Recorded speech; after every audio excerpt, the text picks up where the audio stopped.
Hey guys, hope you're having a good weekend. Not eating too much candy, I hope. Next week, we're going to be looking at different kinds of characters and the different ways that authors go about portraying these characters, which is called characterization, but we'll get to that in a different video. First, we want to talk about the different kinds of characters that we're going to be looking at. Protagonists, antagonists, round versus flat characters, and dynamic versus static characters. The main character of a story, novel, drama, or other literary work is the protagonist.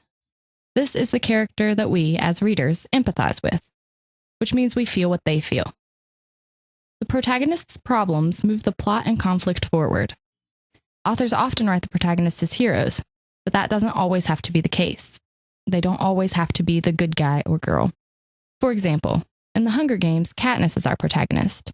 She displays those traditional hero traits. However, in The Host by Stephenie Meyer, the alien is the protagonist, even though we see that the invasion and takeover of Earth is wrong. The antagonist is the person or thing that opposes the protagonist. And while in the most general sense, this means good guy versus bad guy, like in the first Star Wars movie, Luke versus Darth Vader, but remember, the protagonist doesn't have to be the good guy.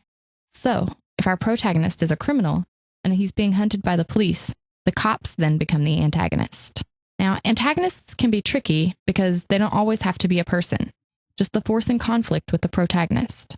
Antagonists can even be internal battles of the protagonist, like depression or self-destruction. The next types of characters we're going to examine are round versus flat characters. Round characters are characters that are very detailed, and this allows us to see all sides of that character, including what they look like, their motivations, or why they do what they do, and their personal perspective, or how they feel about or see certain things. Round characters are generally our protagonists and antagonists, but again, this does not always have to be the case.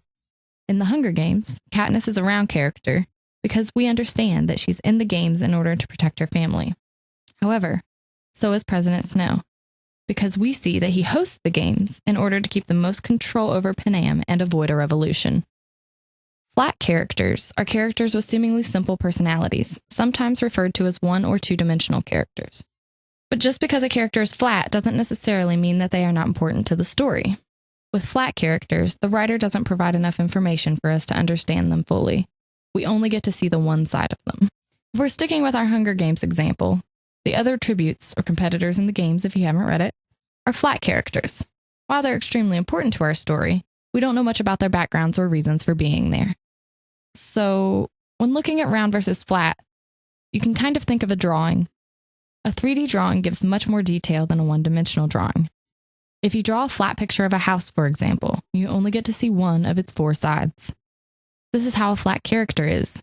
You only see a few characteristics of that character, and there are many things you cannot see, details the author just doesn't provide.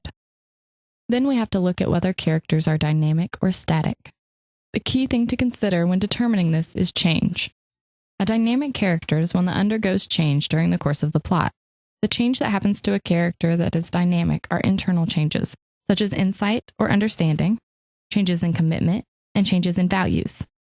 Changes in circumstance do not apply unless the change has caused the character to change within itself. An example of a dynamic character is Marlin from the movie Finding Nemo. At the beginning of the story, he's very overprotective and barely lets Nemo do anything without him. However, by the end of the story, he learns a very valuable lesson about letting go and trusting his son's abilities. A static character is one that no change is applied to during the course of the story. Static characters are usually background or secondary characters, so that they can serve as thematic or plot elements.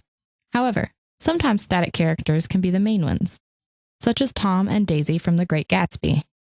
They do not change their qualities of carelessness, but move away from their problems as they did before.